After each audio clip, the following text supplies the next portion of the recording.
One of the things that I think early childhood educators sometimes overlook is the power of peer-to-peer relations, friendships, and at a very young age. Hi, I'm Drew from Storypark, and we're here at the University of Toronto in the Department of Applied Psychology and Human Development. And I have the honor of interviewing Jane Bertrand, so stay tuned.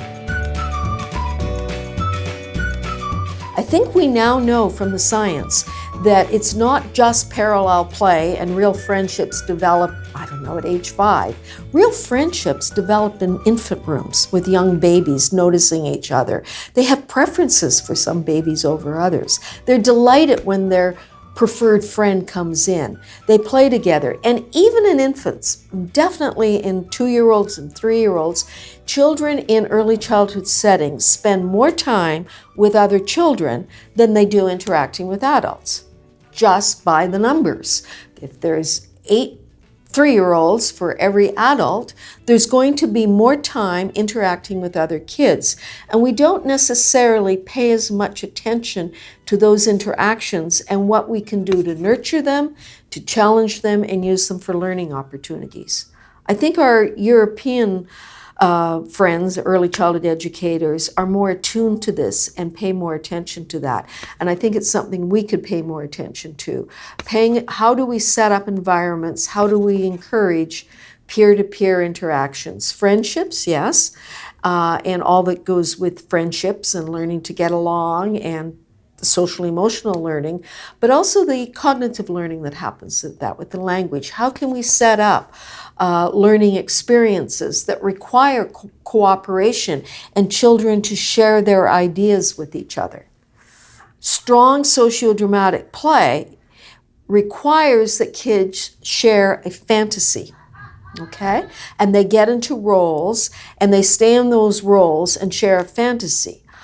I would guess if you and I and 2 other friends got together and tried to have an extended 45-minute play session where we had no script, but we had to keep it all up here, who was who and what the storyline was, we'd be challenged.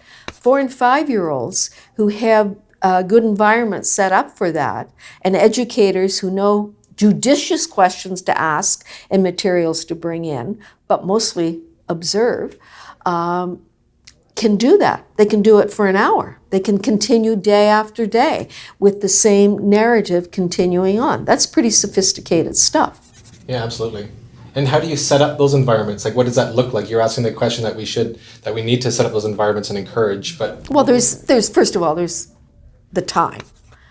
Setting up the day so there's time for that kind of play to happen, and it doesn't happen in a group of 20, it happens in smaller groups. So setting up the time, so lots of opportunities to smaller groups. That may reduce the amount of time you spend in routines, which would be a good thing for everybody. And thinking about how to minimize the amount of time there and the amount of time in large groups, okay? Forget the hour and a half or the 45-minute circle time with everybody together and think more about small groups. So how you use time is one. How you set up the environment to encourage, to nudge that kind of play along is important. Paying attention to the children's interests, yes, but also paying attention to what they're thinking, what they're saying, what they can do, and ensure that the environment includes physical objects to allow that to happen. A good supply of what we call loose parts, either manufactured or natural materials or junk materials.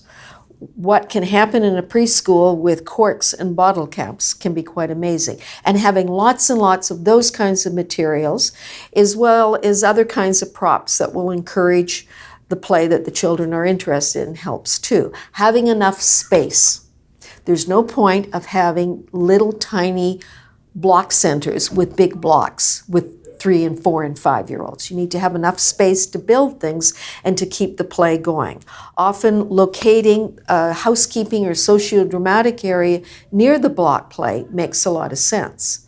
And having easy access to those loose parts so kids can haul them in, having access to writing materials, so if labels need to be made or menus need to be made or signs go up, there's writing materials to do it. So having all of that there, having it well organized and not chaotic, Finding out what's enough stuff and not too much stuff is part of it, and part of that is trial and error. But paying attention to what children do, what they're using and what they're not using, and setting that up. Then paying attention to the dynamics, and sometimes entering in to be a player and ask some questions, maybe to help a child who needs help enter play, to bring the child along, enter in. But that's a judgment call, and that's the art, the science and art of being a good educator, is knowing how much to place yourself into it to move them along, and how much to sit back and watch and observe. But it's not a time to sit and chat on the bench while you have a cup of coffee. The outdoor play is another opportunity for this to happen, and can be quite, as well as physically active play is great outside, but there's also lots of opportunities for that kind of socio-dramatic play. Again, lots of opportunities to observe and pay attention to what the children are doing. So can we go a little bit deeper into those three aspects?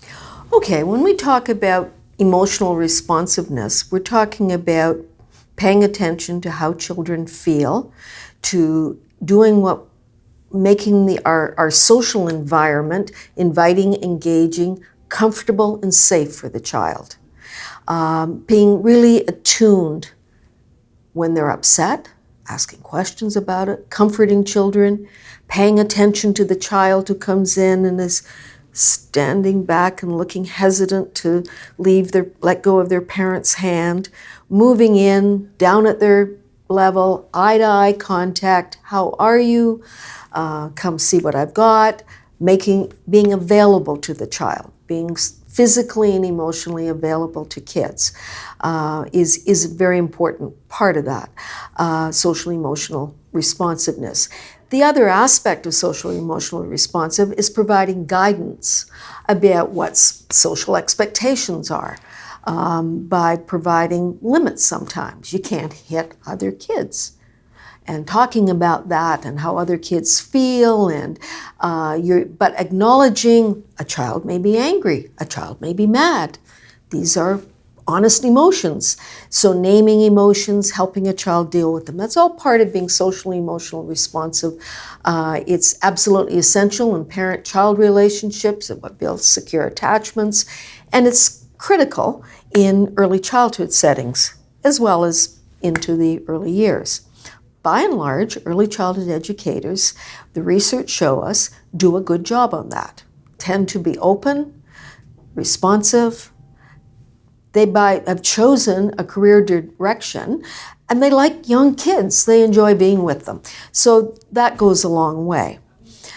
The second part is about the environment itself, the social and physical environment that we set up for kids. And part of the environment is set up by how we organize daily routines, how we use time. Time is a big resource, and it matters what happens from the time a child comes in the door to when a child leaves. There's no such thing as downtime for young kids, and therefore we'll do our learning at the learning circle between 9:15 and 10 o'clock. That doesn't work. They're learning from the moment they walk in to the moment they leave. So thinking about how to maximize that and use that full day, the full routine that are necessary, but keeping them to a minimal. We have research that shows us kids are the least engaged during routines, and educators spend their most time on behavior management during routines. The second biggest time where kids are not engaged and educators spend their time in behavior management is during large group times.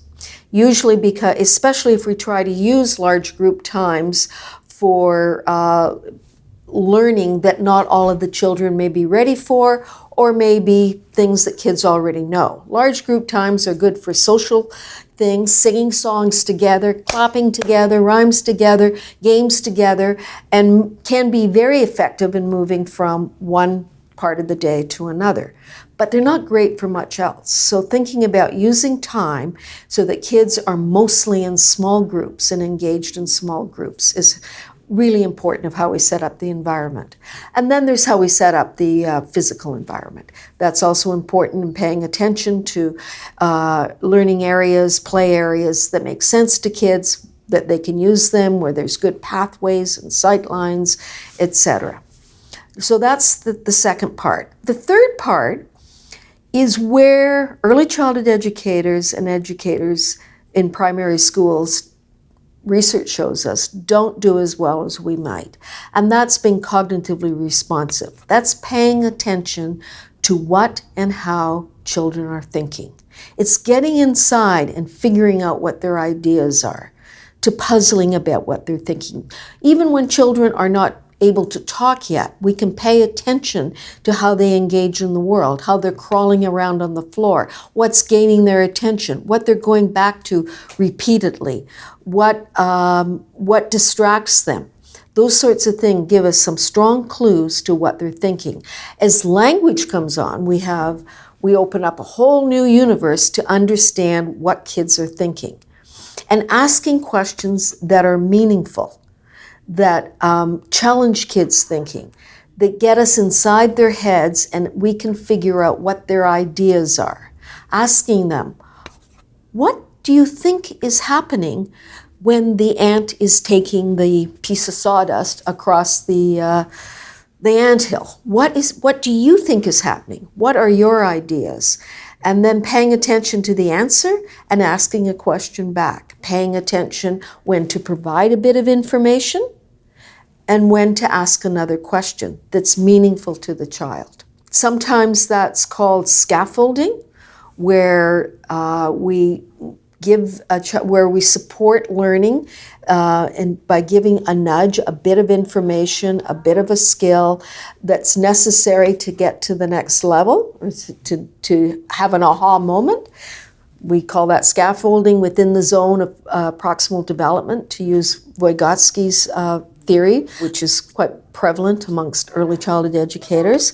Or we can think of it as sustained shared thinking, which has come out of research in the UK. Ted Malouche and his colleagues have worked with that idea a lot. And this is the notion of having conversations that engage children's thinking, and that you keep you keep the back and forth going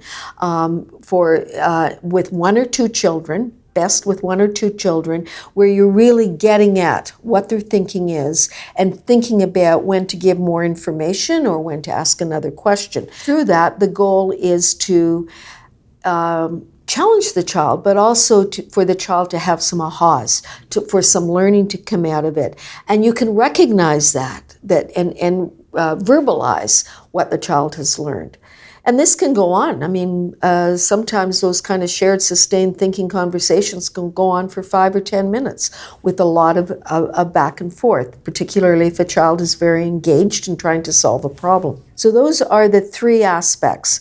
And as I said, where I think we need to pay more attention in the field of early childhood education is on that third, need to pay attention to all three, but where we don't do as much as we might be able to is on that third one, being cognitively responsive. The research shows us it can really propel children's learning, cognitive language learning, and children's understanding of scientific concepts, figuring things out, all can be ratcheted up if you want. And I'm not trying to suggest that we're trying to propel kids ahead to be grade 2 level when they're 4 years old. That's not it at all. It's more about expanding their horizons.